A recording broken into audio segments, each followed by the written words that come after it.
tal? ¿Cómo les va? Bienvenidos a otra emisión de Un Mundo Alucinante, programa de libros y sobre libros. Febrero es un mes fundamentalmente en términos públicos de celebración del amor, pero ¿qué es ese sentimiento? Vamos a estar con un psicólogo, Ramón Torres, que escribió sobre la cuestión. Aparentemente es algo tan simple, en realidad es algo tan complejo. Enseguida con Ramón Torres. Comenzamos nuestro periplo, por supuesto, como siempre, por el recorrido en torno a bibliotecas del mundo, y en una muy especial está la Biblioteca Nacional de Singapur. Les cuento que es una de las más modernas del mundo. Está ubicada en un edificio que destaca por los cubículos de su fachada, donde se busca imitar sobre todo una estantería. Buscan imitar esta estantería de libros. Abrió sus puertas el 22 de julio del 2005.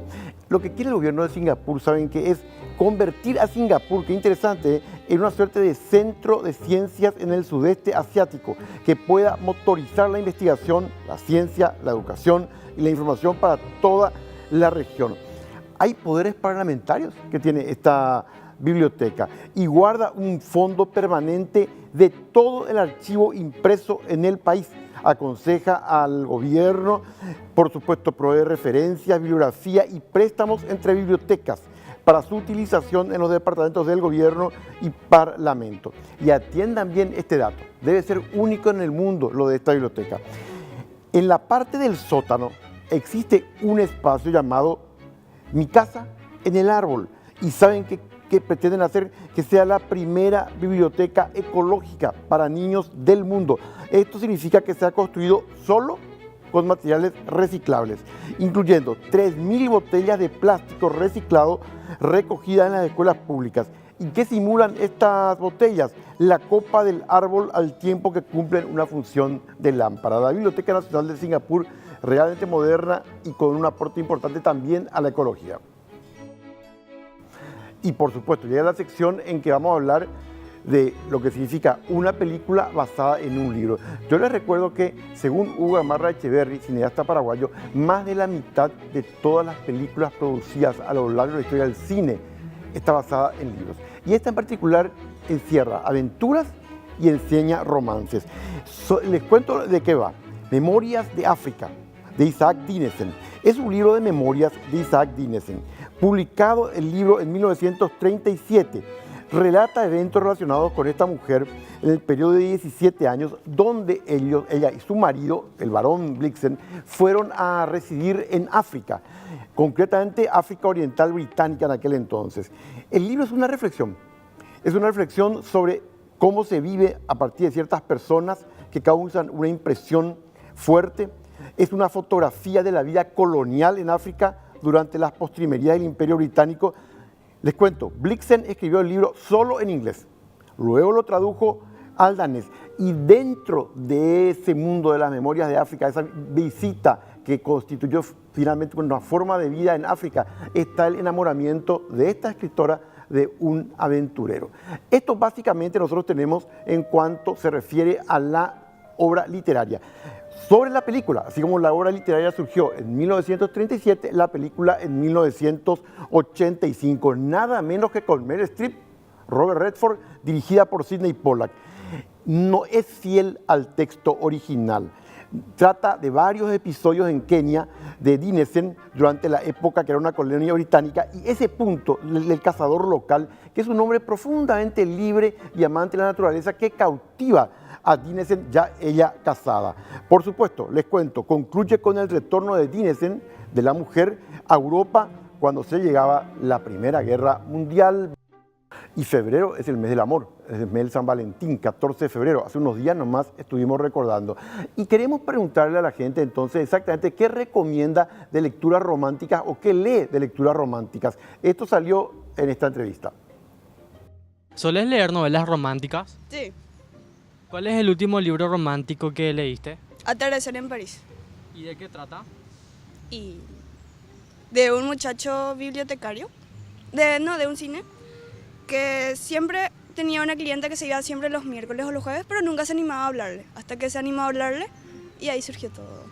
En París. ¿Y eso? Debe ser uno de los misterios parecidos a los agujeros negros en el universo. No se sabe qué hay adentro. El amor. Parece muy simple, Es muy complejo. Vamos a estar con una persona de las que más estudió la relación amorosa, enamoramiento, amor, con el psicólogo Ramón Torres, que tiene un último escrito al respecto. Enseguida para ustedes.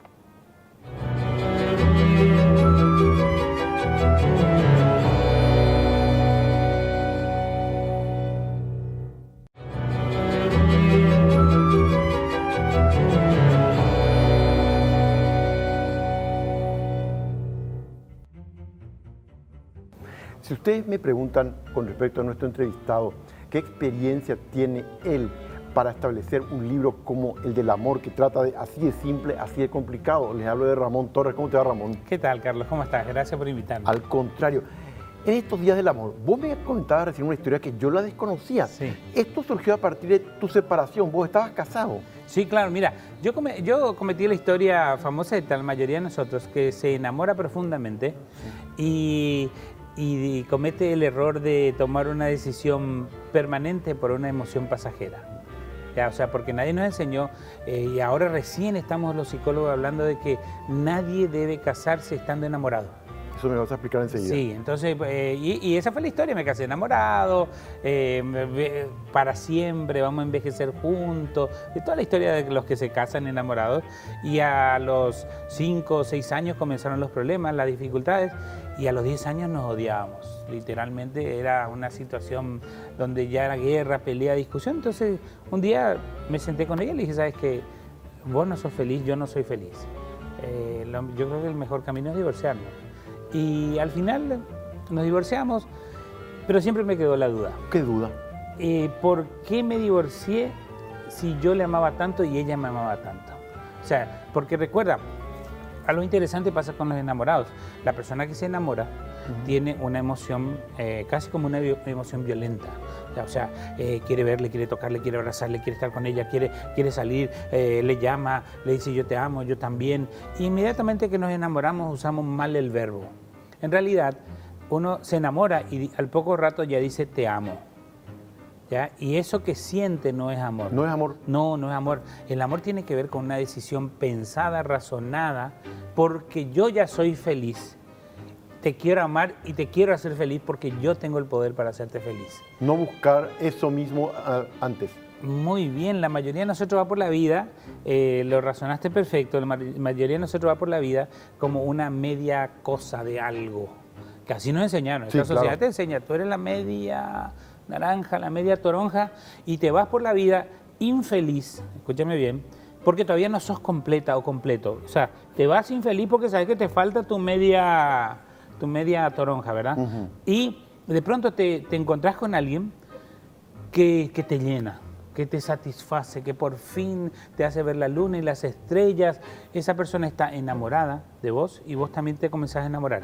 O sea, ambos se enamoran. Entonces, dos infelices que iban incompletos se encuentran y se llenan de felicidad. Y en ese proceso que se llama enamoramiento y no es amor, la mayoría de nosotros comete el grave error de pensar que esto va a ser para siempre. El enamoramiento nunca es para siempre. Eso te quería preguntar. Vos en un momento dado dijiste recién, no hay que casarse estando enamorados. ¿Qué significa eso? Y claro, mira, el enamoramiento es un proceso químico. ¿Qué quiere decir? Yo saco sangre de una persona enamorada y le llevo a un laboratorio y le mido, va a estar serotonina full, dopamina full, feniletilamina full. Todos los químicos del placer van a estar volados. Por eso el 14 de febrero se llama bien el Día de los Enamorados. Porque es el Día de los Enamorados en el cual, ¿qué pasa el 14 de febrero? Regularmente en Sudamérica, en Paraguay y en cualquier parte del mundo, ¿qué pasa? Todo el mundo hace regalos y se siente profundamente enamorado de la otra persona y cree que la otra persona va a formar parte de su vida por siempre. Exacto, pero también recuerda, aún los que no se ven, no se miran, no se tocan, no se abrazan, no hacen nada, ese día ¿qué hacen? Mandan una florcita para cumplir con digamos, con la Organización Mundial de la Salud, por la paz mundial. Pero ¿qué pasa? Después al día siguiente no pasa nada. ¿Por qué? Porque la persona que se enamora debe saber que eso no es amor y es una emoción pasajera que siempre termina. El enamoramiento, eso es importante. El enamoramiento termina siempre. Siempre. No existe nadie que pueda decir, yo hace 20 años que estoy enamorada de mi mujer. No, probablemente estuviste enamorada o enamorado 2 o 3 años, 4, 5, después ya se comienza a disipar. pero le aprendiste a amar. ¿Amar qué es? Mira, el enamorado, ¿nunca te pasó vos que alguien acá en el canal o en las radios donde vos siempre estás, se pone de novio con alguien y vos decís, pero ¿qué le vio? Por muchas veces. Ajá. ¿Qué le vio? ¿Qué le vio? Hay un químico que nosotros tenemos normalmente una proporción muy pequeña, un neurotransmisor en el cerebro, que se llama feniletilamina. La feniletilamina está en proporciones normales, digamos, en pocos nanogramos en tu cerebro ahora, a cualquier ser humano. Sí. Cuando esa persona se enamora, comienza a producirse ese químico porque es un químico que te permite la resistencia, la emoción, la pasión. Pero hay algo interesante que hace también. Te impide la evaluación social de quien te enamoras. Te enamoras de alguien y tu mamá te puede decir que no vale, que es un bandido, que esto, tu papá que no le quiere, que tus amigas te dicen, pero qué, o tus amigos, pero qué, va. La persona que se enamora no ve. ¿Nunca te preguntaste por qué se llama novio? ¿Por qué se llaman novios? Novio, ¿por qué se llama novio? Porque no vio.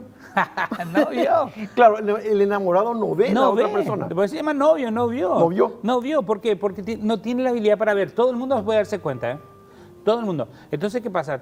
Vamos a suponer que alguien, padres que tienen hijos adolescentes que están viendo el programa, Sí.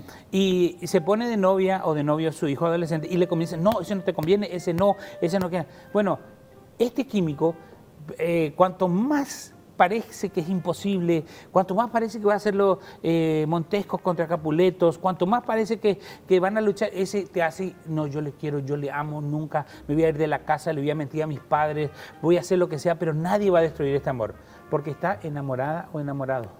¿Entiendes? Entonces, con quien se enamora, en guaraní nosotros decimos, o mendacea, el que se quiere Sí. casar, es seanajapewi. ¿Ya? Si alguien se quiere casar, ¿Qué? salí de su camino, porque si se quiere casar, Se va a casar. Se va a casar, no existe nada. ¿Y cómo se entiende esto que decís? Dentro de ese estado de enamoramiento nunca hay que casarse. ¿Cuándo uno debería casarse? Ah, entonces? muy bien. ¿Qué pasa? Vamos a suponer que yo te dijera, vas a comprar esta casa, te quiero vender mi casa, pero te cuento que en 3, 4 añitos se van a caer los cimientos. ¿Me comprarías la casa? No, ¿Por qué? porque se van a caer. Porque se va a caer. Entonces, ¿qué pasa? La persona enamorada debería pensar lo mismo. Estoy enamoradísima o enamoradísimo, voy a esperar que pase esta locura. Y si de cuando pasa en mi pareja, en ella o en él, y en mí, ambos queremos seguir juntos. Porque te cuento algo, el que está enamorado o enamorada no ve, entonces no tiene la habilidad para ver. Pero cuando se te termina el enamoramiento, Ahí. ¡ah! Ves que es vago, o que es esto, o que es lo otro, o que tiene yuruné, o que no, o que se tira a meter gases, lo que sea.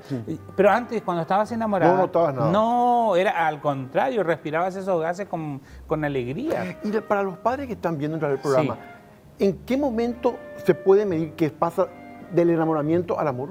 Cuando en realidad yo no lo puedo medir en otro, pero Sí. esa persona debería saber. Ahora, yo no es que, por ejemplo, un enamorado o enamorada te puede llamar o te puede mensajear 80 veces al día. Cuando eso se va pasando, pasa de 80 a 40, después de 40 a 20, después de 20 a 10 y después ya, bueno, hola, ¿qué tal? ¿Dónde estás? Sí, bueno, te veo, chao. Pero yo sigo porque quiero a esta mujer o quiero a este hombre y me doy cuenta que esa persona también me quiere. Porque otra cosa que no nos enseñaron, yo hablo de esto con gente cuando voy a los gobiernos, cuando alguien me invita en los ministerios, en todos los países donde voy, siempre alguien me invita para dar una charla en alguna cuestión, digamos, del Estado. Y yo siempre digo, nosotros tenemos que enseñar la educación emocional en el colegio. Desde primero, tercero, la media, de Sí. primero a la media. Y eso no ocurre ahora. No ocurre, nadie nos enseña. Entonces, ¿qué pasa? ¿Qué es lo que normalmente se repite, escúchame bien, en la vida de los seres humanos? Lo que vivió en su casa. Lo que vivió en su casa, por lo general, si tuvo una mamá celosa, posesiva, obsesiva, que le perseguía a su papá, que le controlaba, que lloraba, o que dejaba que su papá le pegue, o sea, cualquier cosa que haya pasado ahí, si eso no se educa, cuando es adulto, esa persona y va a tener relaciones de amor, normalmente, ¿dónde va su cerebro para buscar qué era el amor? Claro, donde estuvo antes. En su archivo, en el que aprendió, Sí. en el que aprendió porque el que mamó.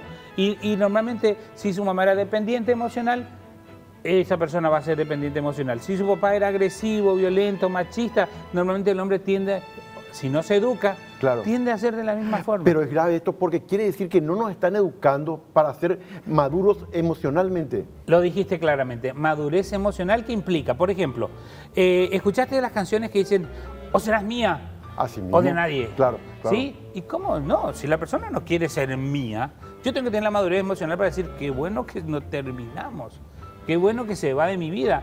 Pero la gente dice no, y por eso están los femicidios. Luego la persona celosa, posesiva, obsesiva, que va y le ve ya con otra y le mata, o con otra y le mata a su pareja. ¿Por qué? Porque no entiende que ya se terminó esa etapa de mi vida con esta persona y ahora esa persona tiene derecho a ser feliz. Yo tengo derecho a ser feliz.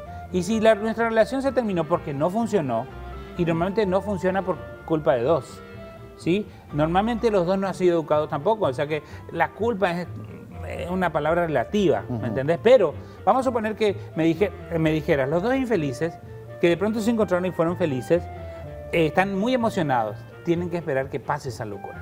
Cuando pasa esa locura y te das cuenta que a pesar de conocerles sus defectos, sus virtudes, pocas, muchas, digamos, sus malos hábitos, o su escasa habilidad para trabajar, o su, yo qué sé, lo que sea que tenga, tú igual quieres estar con esa persona, igual quieres hacerle feliz porque tú le amas.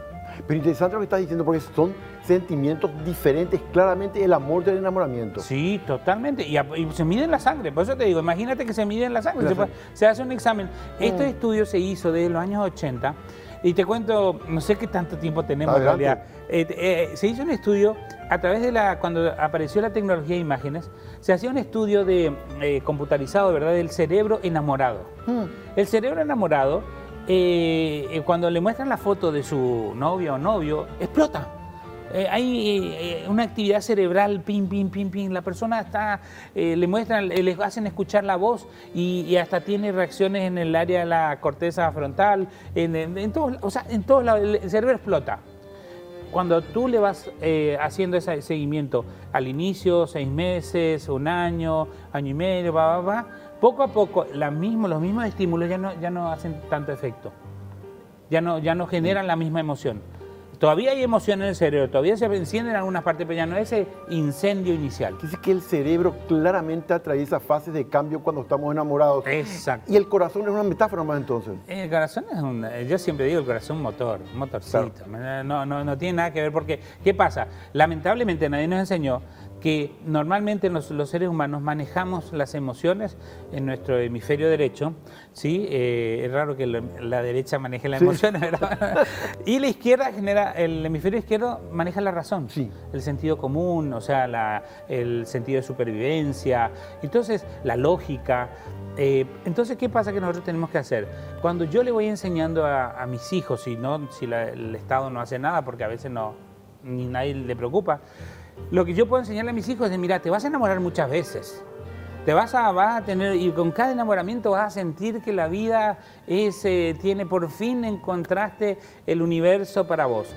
Se va a terminar ese enamoramiento, te va a doler mucho porque vas a sufrir, porque así pasa con el duelo, pero después te vas a volver a enamorar, no te preocupes, o sea, estas son etapas que van a pasar. Entonces yo tengo que irle educando a mis hijos para que ellos se den cuenta que en algún momento van a encontrar a alguien de quien se van a enamorar y quizás se repita el proceso. Pero ¿qué es lo más importante en la vida? Y esto creo que es vital, encontrarte contigo.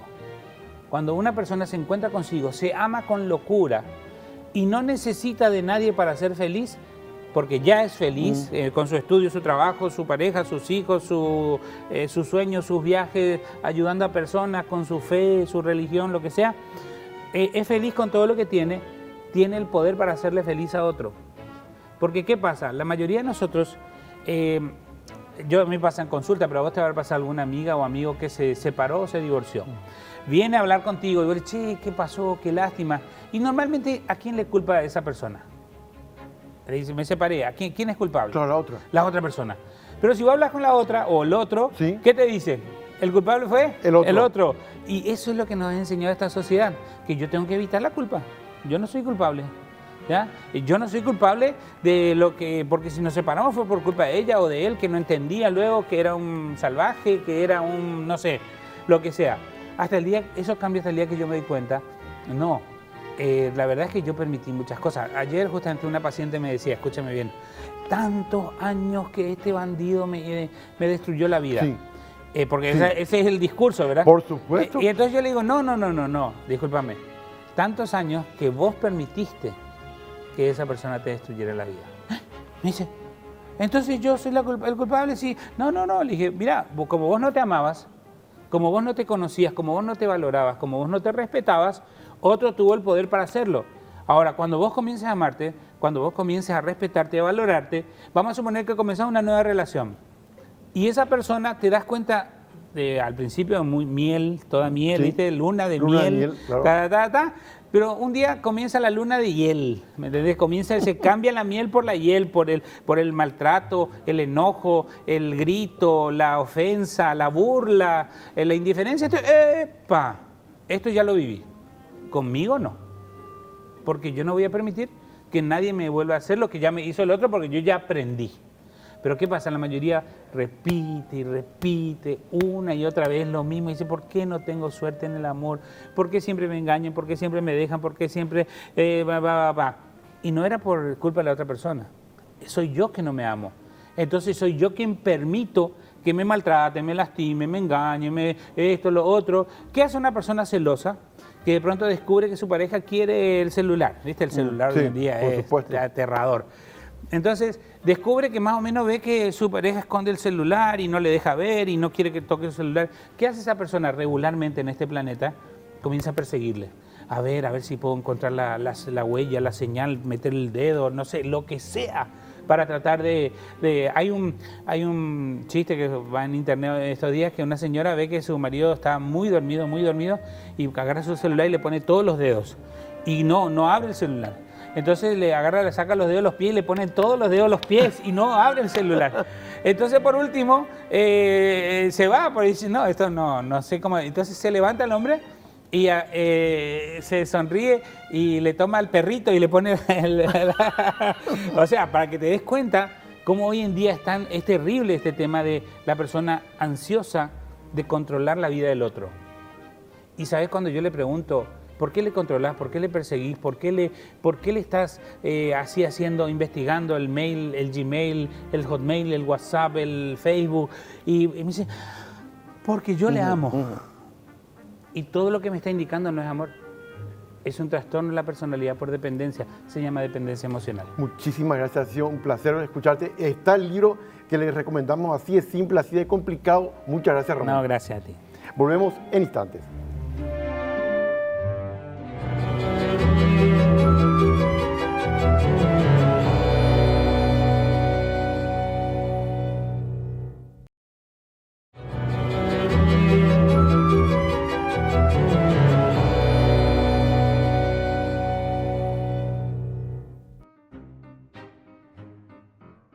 Y en este mes de los enamorados, ahora hay que decirlo así, no mes del amor, porque es diferente, aprendimos recién estar enamorados de amar a alguien. En este día, por lo tanto, de los enamorados, en este mes, ¿qué libros recomiendan? Una pregunta, ¿soles leer novelas románticas? Sí, me encanta. ¿Cuál es la novela romántica que te gusta? En mente ahora mismo no tengo las novelas románticas, o sea, no me acuerdo el nombre de las novelas, pero sí me encanta leer. Había una novela que era de una chica que perdió un amor. Eso fue lo que me acuerdo, que sufrió muchísimo, perdió y después sola supo recuperar otra vez, pero sí, esa me gustó, me llegó muchísimo. Y definitivamente, dado que estamos en el mes de los enamorados, una novela que hizo historia, novela corta en esta materia, de Stefan Zweig, austriaco. La novela data del año 1927, 24 horas en la vida de una mujer. ¿Qué pasa? Están todos en un hotel y de repente, a partir de un acontecimiento, una señora ya mayor decide contarles su historia personal. Y su historia personal es justamente cuando hizo todo tipo de locuras para buscar al enamorado de su vida y lo que eso significó para ella. Y esto lo va relatando a lo largo de la novela, de tal manera que la novela es un retrato impresionante y perfecto acerca de qué pasa cuando nos obsesionamos por alguien. 24 horas en la vida de una mujer de Stefan Zweig, considerada una de las novelas más importantes del siglo XX. Y para visitar la casona de Julio Correa, este gran autor de teatro guaraní. Esta casona tiene un efecto principal. Allí habitó Julio Correa hasta 1953, cuando murió. Después es un museo indispensable para conocer nuestra historia del teatro en guaraní, visitar la casa de Julio Correa en Luque.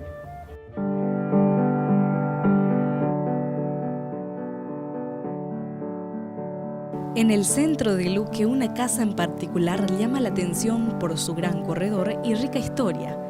Esta es la casa de Julio Correa, hoy centro cultural y museo.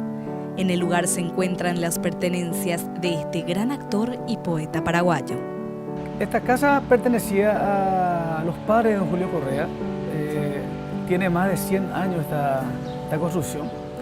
Y aquí vivió don Julio Correa desde los 7 años. Aquí vivió y murió. Don Julio Correa fue un poeta, ¿verdad? Fue el primer exponente del teatro en guaraní en Paraguay. Entre el mangal y la entrada de la casa de don Julio, el elenco teatral practicaba las obras que iban a presentar en las distintas ciudades del país. El telón, las pelucas y utensilios quedaron para retratar cómo era el teatro de esa época.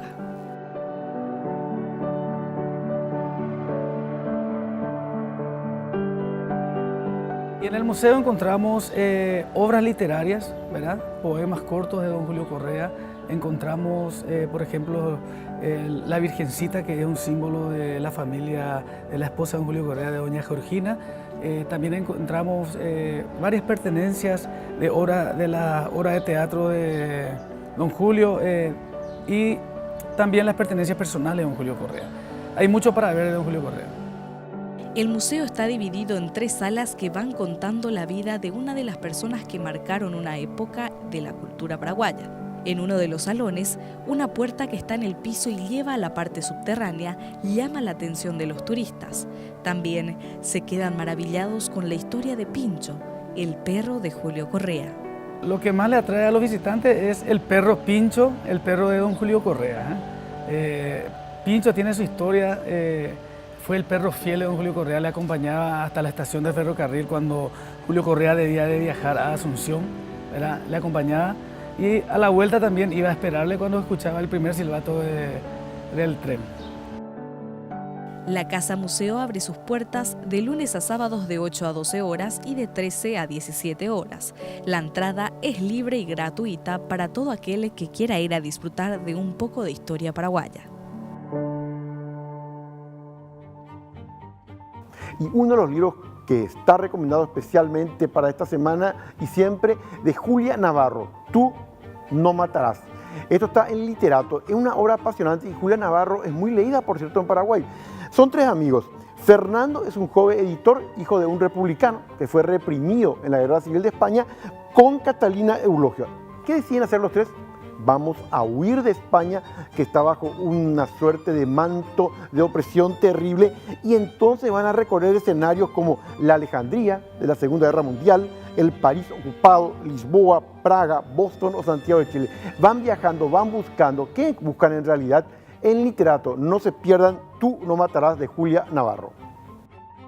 Y hace unas semanas estuvo con nosotros acá Carla Guillén Balmelle, autora de un libro que si no lo leí todavía les recomiendo especialmente, Cuentos con mi hermana, donde ella va mostrando su niñez y adolescencia, pero a través de ¿qué? De los ojos de la hermana. Y esa relación tan particular, hermano-hermana. Cuentos con mi hermana, de Carla Guillén Balmelle, ¿dónde está? Por supuesto, en Servilibro. Y sin ninguna duda, si algo nos quedó de este programa con respecto a nuestro entrevistado, Ramón Torres, que es uno de los psicólogos más seguidos en el mundo a través de redes sociales. El amor es totalmente diferente al enamoramiento. Lo ideal es casarse cuando uno descubre lo que es el amor, que es una relación más tranquila de a 2. El enamoramiento nos altera totalmente. Enamorados o con amor, a todos les decimos que nos reencontramos la próxima semana.